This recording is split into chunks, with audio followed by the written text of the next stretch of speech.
Good morning everybody. पिछले व्याख्यान में हमने मानव अधिकारों के बारे में चर्चा की थी कि मानव अधिकार मनुष्य को प्राप्त वे न्यूनतम अधिकार हैं जो उसको मानवोचित होने के कारण जन्म से ही प्राप्त होते हैं और मानव की गरिमा बनाए रखने के लिए ये अधिकार अति आवश्यक है। आज हम मानव अधिकारों की परिभाषाओं और उसकी सार्वभौमिक रूप से जो मानव अधिकारों की घोषणा की गई है उसके बारे में चर्चा करेंगे। मानव अधिकारों की परिभाषाओं के संबंध में हम देखें तो बहुत से विद्वानों ने, जैसे कि हेराल्ड लास्की है, डेविड सेवी है, हॉलैंड है, ए सईद है, मैकने है, भूतपूर्व जो मानव अधिकार न्यायविद वेंकट चलैया हैं, यानी बहुत सी परिभाषाएं जो है, और भी बहुत सारे विचारक हैं जिन्होंने कि इनके बारे में अपनी परिभाषाएं दी हैं। लेकिन यहाँ हम कुछ परिभाषाओं के बारे में बात करते हैं, जैसे कि हेराल्ड लास्की है। उन्होंने कहा है कि अधिकार मानव जीवन की ऐसी परिस्थितियां हैं जिनके बिना सामान्यतः कोई व्यक्ति अपने व्यक्तित्व को पूर्ण विकास नहीं कर सकता। यानी व्यक्ति के व्यक्तित्व के पूर्ण विकास के लिए यह माना जाता है कि मानव अधिकार अति आवश्यक है। ए सईद ने जैसे माना है कि मानव अधिकार व्यक्ति की गरिमा से संबंधित है, व्यक्तिगत पहचान का स्तर, आत्मसम्मान को संरक्षित करता है और मानवीय समुदाय को बढ़ावा देता है। इसमें हम देखते हैं कि जो न्यायविद हमारे जो वेंकट चलैया हैं, उन्होंने माना है कि मानवाधिकार हमारी प्रकृति में निहित हैं, यानी कि हम इनके बिना नहीं रह सकते हैं और इनके बिना हम व्यक्ति के रूप में जीवन व्यतीत नहीं कर सकती। यानी जो हमारे जो न्यायविद वेंकट चलैया हैं, उन्होंने मानवाधिकारों से विहीन जीवन की कल्पना नहीं की है। भारत के जो मानवाधिकार संरक्षण अधिनियम है 1993 1993 के अनुसार मानवाधिकारों से तात्पर्य संविधान द्वारा प्रत्याभूत, यानी जो संविधान के द्वारा प्रदान किए गए हैं, अथवा अंतर्राष्ट्रीय प्रतिज्ञा पत्र में सम्मिलित एवं भारत में न्यायालयों द्वारा प्रवर्तित ऐसे अधिकारों से है जो किसी भी व्यक्ति के जीवन, स्वतंत्रता, समानता व उसकी वैयक्तिक गर्मी से संबंध रखते हों और जिनकी संविधान द्वारा गारंटी दी गई है। ये वे अधिकार हैं जिन्हें अंतर्राष्ट्रीय संविधानों में शामिल किया गया है तथा जिसे भारत के न्यायालयों में शरण दी गई है। अन्य शब्दों में मानव अधिकार मनमाने ढंग से पूर्ण शक्ति के प्रवर्तन के विरुद्ध है।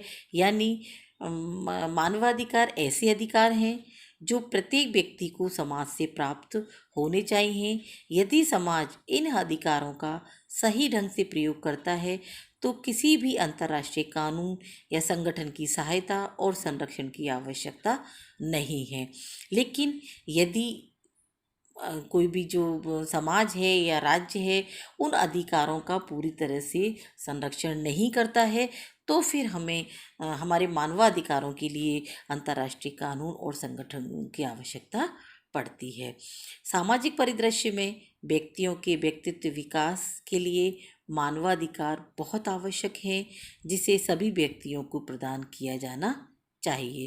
कहना गलत नहीं होगा कि मानवाधिकार संरक्षण की आवश्यकता सरकार द्वारा व्यक्तियों के क्रियाकलापों पर नियंत्रण में वृद्धि के कारण प्रकट हुई है। यानी सरकार के द्वारा व्यक्ति की जो क्रियाकलाप है उस पर बहुत ज़्यादा जब नियंत्रण लगाया जाता है तो ऐसी स्थिति में जो जनता है उसके द्वारा मानवाधिकारों की बात उठाई जाती रही है। साथ ही इन कानून अधिकारों को किसी भी राज्य सरकार द्वारा छीना नहीं जा सकता है। इससे यह सहज ही महसूस होता है कि राष्ट्रीय विधि तथा अंतर्राष्ट्रीय विधि के नियम मानवता के हित में उनका संरक्षण करने के लिए महत्वपूर्ण व उपयोगी होना चाहिए। मानवीय गरिमा एवं उसके सम्मान को मान्यता देना अंतर्राष्ट्रीय विधि की महान उपलब्धि में शामिल है। व्यक्तियों में मानवीय गरिमा को बनाए रखने के लिए उन्हें अंतर्राष्ट्रीय संरक्षण प्राप्त है, परंतु किसी भी राज्य को व्यक्तियों के संरक्षक रूप में पूर्णतः नहीं सौंपा जा सकता। यह अवधारणा विभिन्न क्षेत्रों के लिए बनाए गए अभिसमयों के रूप में प्रकट होती है। अब नेक्स्ट है मानवाधिकारों की सार्वभौमिक घोषणा, यानी इनकी घोषणा कब की गई थी और किस रूप में की गई थी। 10 दिसंबर 1948 को यह जो स्वीकार की गई सार्वभौमिक घोषणा के अंतर्गत प्रस्तावना के अलावा कुल 30 अनुच्छेद रखे गए थे। यह सार्वभौमिक घोषणा सभी लोगों और सभी राष्ट्रों के लिए मानवीय अधिकारों के स्तर को बनाए रखने के लिए एक समान मानक के रूप में माना जाता है। मानवाधिकारों के क्षेत्र में सार्वभौमिक घोषणा विश्व शांति रूपी मंदिर के विशाल प्रवेश द्वार के समान है। चूँकि मानव परिवार के सभी सदस्यों की जन्मजात गौरव और सम्मान तथा अहस्तांतरणीय अधिकार की स्वीकृति ही विश्व में शांति, न्याय और स्वतंत्रता की बुनियाद है, इसलिए घोषणाओं की मान्यता है कि मानवाधिकारों की उपेक्षा और घृणा के परिणाम स्वरूप ही मानव जाति ने कई घृणित कार्य किए हैं। यानी जब जब मानवाधिकारों की उपेक्षा की गई है तो व्यक्ति के द्वारा बहुत ज़्यादा घृणित कार्य किए गए हैं, यानी विरोध किया गया है। इस आलोक में मनुष्य ने बोलने की आज़ादी, विश्वास एवं आस्था को संघर्ष पूर्वक प्राप्त किया है। यानी व्यक्ति को जो अपने विचार व व्यक्ति की जो स्वतंत्रता है वो काफ़ी संघर्ष के बाद प्राप्त हुई है। साधारण की सबसे बड़ी आकांक्षा स्वतंत्र रूप से बोलना और अपने विश्वास का स्वेच्छा से पालन करना है। चूँकि ये अत्यंत जरूरी है कि मानवाधिकारों की रक्षा कानून के द्वारा की जानी चाहिए, अन्यथा मनुष्य को जुल्म और अत्याचार के खिलाफ बगावत का सहारा लेना पड़ सकता है। अतः सदस्यों व राष्ट्रों के बीच मैत्रीपूर्ण संबंध स्थापित करना और बढ़ावा देना इस परिप्रेक्ष्य में सबसे ज़्यादा महत्वपूर्ण है। संयुक्त राष्ट्र संघ के सदस्यों ने मानव के मूल अधिकारों, स्वतंत्रता के अधिकार, सामाजिक प्रगति और उच्च जीवन स्तर को सुधारने तथा उन्हें बढ़ाने का निश्चय किया है। संयुक्त राष्ट्र संघ के चार्टर में अपना विश्वास व्यक्त करते हुए सदस्यों ने यह प्रतिज्ञा की है कि संयुक्त राष्ट्र संघ के साथ मिलकर मानवाधिकारों और मूलभूत स्वतंत्रताओं के प्रति सभी देश संरक्षण प्रदान करेंगे।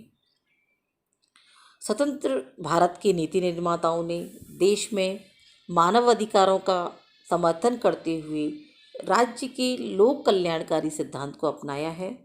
सामाजिक, राजनीतिक और आर्थिक रूप से व्याप्त गहरी विषमता को कम करना मानव अधिकार एवं गरिमा के लिए अनिवार्य है।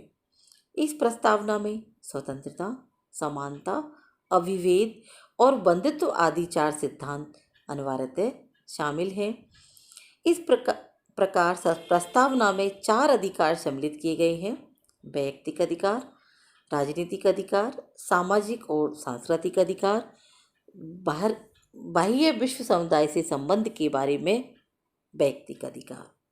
इस तरह से सार्वभौमिक घोषणा की प्रस्तावना में कहा गया है कि मानव समुदाय के प्रत्येक व्यक्ति को सम्मान एवं समानता के साथ मानव अधिकारों की प्राप्ति का हक दिया जाएगा, तभी विश्व में शांति, न्याय एवं स्वतंत्रता स्थापित हो सकती है। संयुक्त राष्ट्र संघ के सभी सदस्य देश मिलकर विश्व में मानव अधिकारों के प्रति सम्मान और उसे स्वीकार करने के लिए जागृति लाने का प्रयास करेंगे। दरअसल यानी हकीकत में मानवाधिकार ऐसे अधिकार हैं जो प्रत्येक व्यक्ति को मानव होने के नाते प्राप्त हैं, चाहे उसकी राष्ट्रीयता, लिंग, वर्ग और स्थिति कुछ भी क्यों न हो। इसके माध्यम से ही व्यक्ति अपनी व्यक्तिगत, सामाजिक और आत्मिक आवश्यकताएं आदि की पूर्ति कर सकता है। तो ये हमने देखा कि जो मानवाधिकारों की सार्वभौमिक घोषणा जो 10 दिसंबर 1948 को स्वीकार की गई थी, उसके अंतर्गत मानवाधिकारों की चर्चा किस तरह से की गई थी। अब हम आगे देखेंगे कि मानवाधिकारों के किस तरह से वर्गीकरण किया गया है। Thank you.